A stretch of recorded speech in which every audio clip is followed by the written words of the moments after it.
नमस्कार। गुड़ रहस्य ज्योतिष केंद्र में आपका हार्दिक स्वागत है।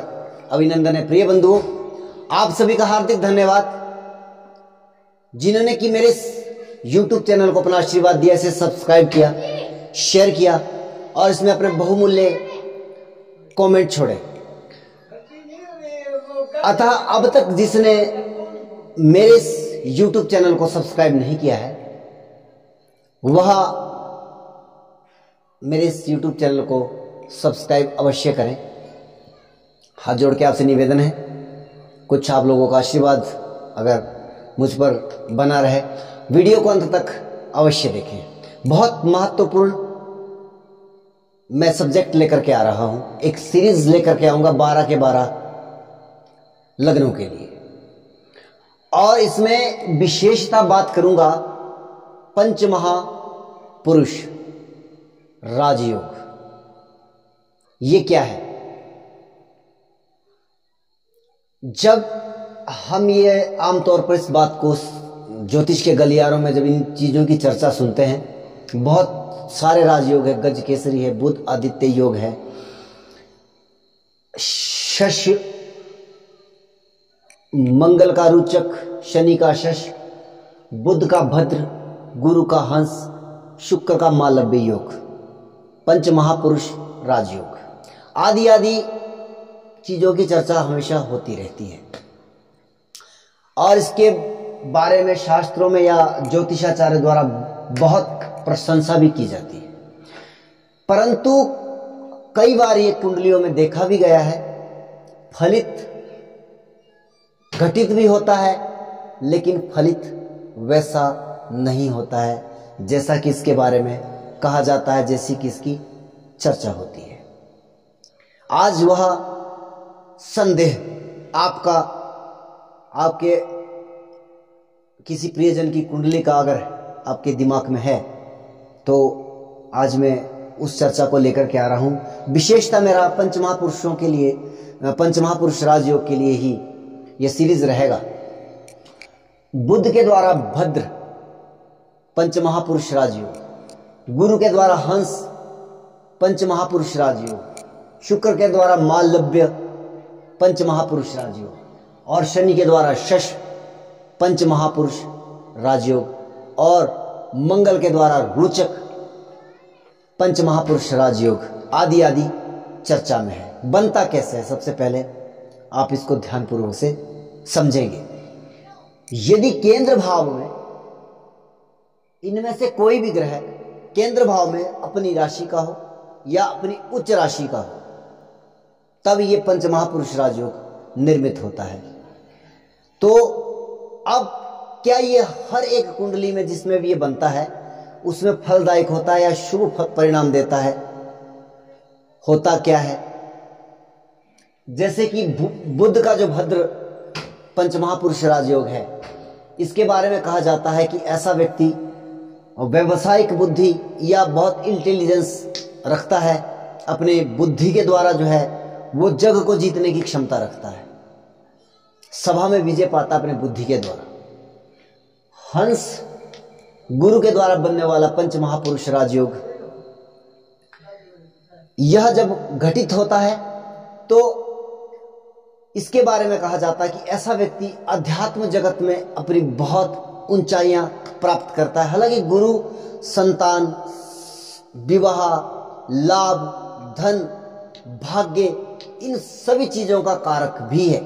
तो इन सभी चीजों में ऐसे व्यक्ति की ग्रोथ होती है जब ये घटित होता है और इसकी जब दशा अंतरदशा आती है। देखिए, किसी भी राजयोग का परिणाम जो उसकी दशाओं के ऊपर डिपेंड करता है। उसके बाद शुक्र मालव्य, शुक्र जो है वैभव का, संपत्ति का, लग्जरियत का कारक है। हर प्रकार का सुख सुविधा, वैवाहिक जीवन डिपेंड ऑन शुक्र। धन, वाहन, मकान, सौंदर्य, संगीत, कला, इन सब चीजों का कारक शुक्र है। और भी बहुत सारे, कुछ हर चीज में यहाँ पे डिकोड नहीं कर सकता, आपको वहां पे कुछ बातों को समझना पड़ेगा। तो जब ये शुक्र का मालव्य पंच महापुरुष राजयोग घटित होता है और इसकी जब दशाएं चलती है तब इन चीजों में वृद्धि होती है। बात करते हैं शश नाम का पंच महापुरुष राजयोग जो शनि के द्वारा निर्मित होता है। इसके घटित और इसका फल क्या है कि शनि कर्म का कारक है, श्रम का कारक है, कर्म का कारक है। और ये जो कर्म भूमि संसार जहां पे हम अपने कर्म बंधनों के द्वारा बंद करके आए हैं, इन सभी चीजों का जो कोई भी कर्म एनी वन, मैं कई बार कहता हूं अपने वीडियो के माध्यम से कि शनि को हम थोड़ा सा समझने में अगर हम प्रयास करें तो शनि कर्म कारक है और ये हर एक प्रकार के कर्म का कारक है। तो ऐसा व्यक्ति कर्मठ अपने कार्य क्षेत्र में जब ये राजयोग घटित होता है वो बहुत उन्नति करता है, प्रोफेशनल तौर पर वो बहुत उन्नति करता है। शनि हालांकि प्रॉब्लम का कारक भी है, हालांकि उन चीज़ों को हम राजयोग के द्वारा वो नहीं समझेंगे, लेकिन हाँ जब हम धीरे धीरे लग्नों के ऊपर बढ़ेंगे वन बाय वन, मंगल रोचक पंच महापुरुष राजयोग जब ये घटित होता है तब क्या फल होता है? उस समय में मंगल जो है वह आपके पराक्रम का कारक है, आपके बल का कारक है और ऊर्जा का कारक है। केंद्र में अपने स्वराशि का या उच्च राशि का बैठेगा तब इन सभी चीजों के कारकत्व में वृद्धि को करता है और ऊर्जावान उस व्यक्ति को बनाता है। देखिए कोई कार्य करना है, कुछ भी करेंगे आप जीवन में, शरीर में ऊर्जा का होना अत्यंत आवश्यक है। हालांकि और बहुत सारी चीजें हैं, फिर हम वहां पे वो बात भी करेंगे कि वो आया कहां से है, कौन से भाव का लोड है, लेकिन मैं भी केवल कारकत्वों के माध्यम से आपको समझाने का प्रयास कर रहा हूं। जब ये रोचक पंच महापुरुष राजयोग घटित होगा तब इन चीजों में वो सारी वृद्धियां आपको देखने को मिलेगी। अब हम जो है वन बाय वन, लगन वाइज लगन इसके ऊपर काम करेंगे। सीरीज हमारी कंटिन्यू रहेगी कि किस लगन के लिए कौन सा पंच महापुरुष राजयोग बेहतर कार्य करता है, अच्छा कार्य करता है और किसके लिए यह कार्य नहीं करता है या किसके लिए यह नकारात्मक कार्य भी क्या कर सकता है। उन सभी चीजों के लिए आपको इंतजार करना पड़ेगा। मैं सबसे पहले मेष से शुरू करूंगा और मीन पर्यंत। तो बात करेंगे सिंह, बात करते हैं कन्या लगन के जातकों की। कन्या लगन के जातकों के कुंडली में पंच महापुरुष राजयोग कौन कौन से बनते हैं, आइए इस पे विचार करते हैं। और क्या वह शुभ फल प्रदान करते हैं या अशुभ फल प्रदान करते हैं। तो सबसे पहले लगन में बुध स्वराशि का है, उच्च का भी है। अगर बुध यहां पर विराजित है तो भद्र नाम का पंच महापुरुष राजयोग निर्मित कर रहा है और ये इस लगन के लिए सर्वश्रेष्ठ राजयोग निर्माण हो रहा है।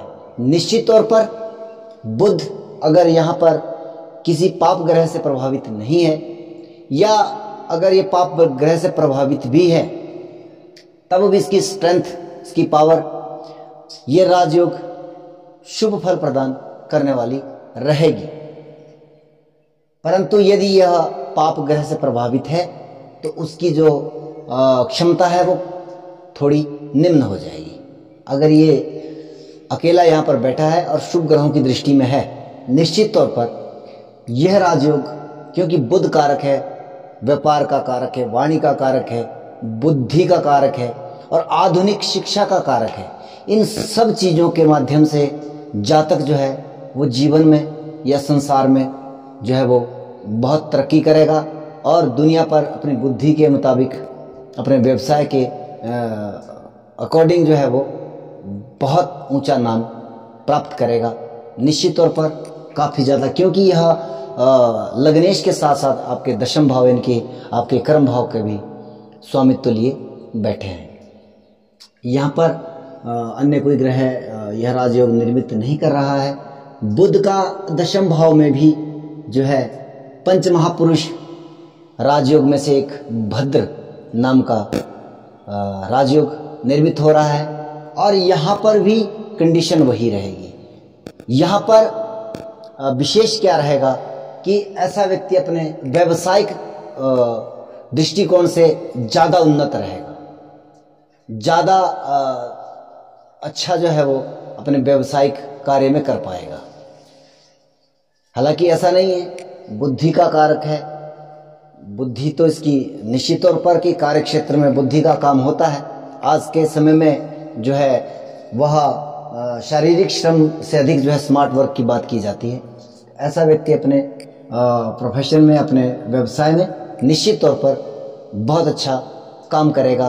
कंडीशन वही रहेगी, अगर ये शुभ ग्रह के प्रभाव में है निश्चित तौर पर अधिक अत्यधिक सुंदर है, और अगर नहीं है पाप ग्रह से प्रभावित है तो कुछ समस्याओं के साथ यह राजयोग फिर भी शुभ फल प्रदान करेगा। इसके अलावा यहाँ पर गुरु का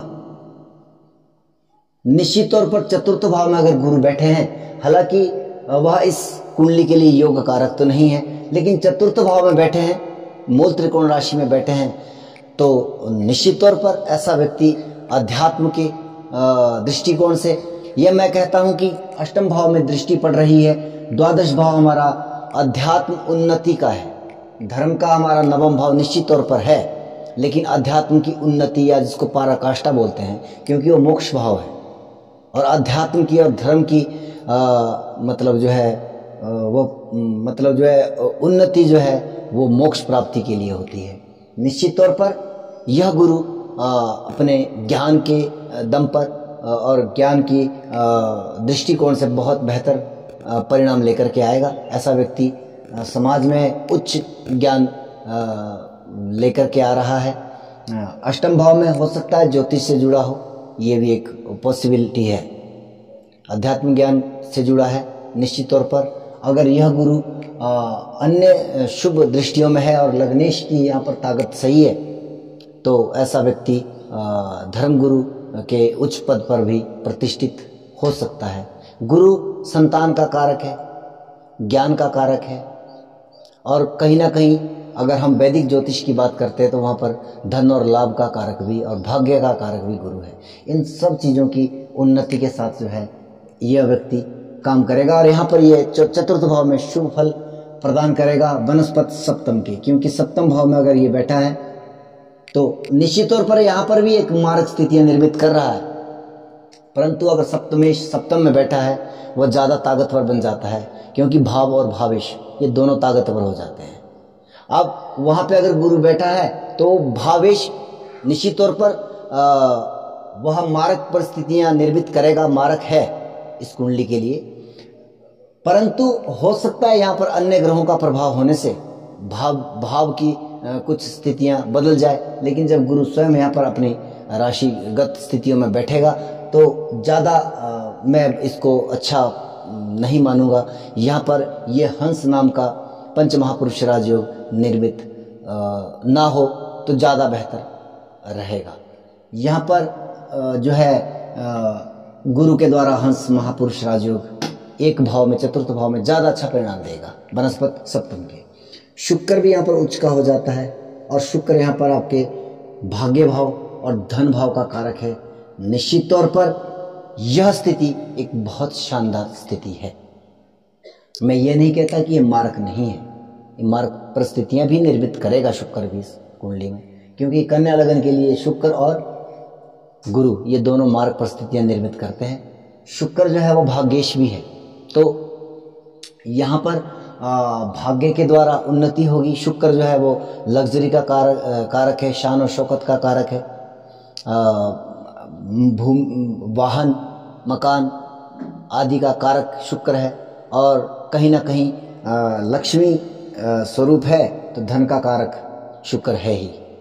इन सभी चीज़ों में बहुत उन्नति करेगा। सप्तम भाव हमारा व्यापार का है, स्वतंत्र व्यापार का और पार्टनरशिप दोनों का जो भाव सप्तम भाव है, तो इन सब चीज़ों में भी यह व्यक्ति बहुत अच्छा कार्य करेगा। और सप्तम दृष्टि इसकी जो है लगनस्थ जा रही है, तो ऐसा व्यक्ति सौंदर्य में भी दिखाई देने में ऐसे व्यक्ति की पर्सनालिटी जो है अलग, समाज में एक अलग छवि लेकर के आती है। ऐसे व्यक्ति को हम एक सुंदर व्यक्ति की संज्ञा भी देते हैं।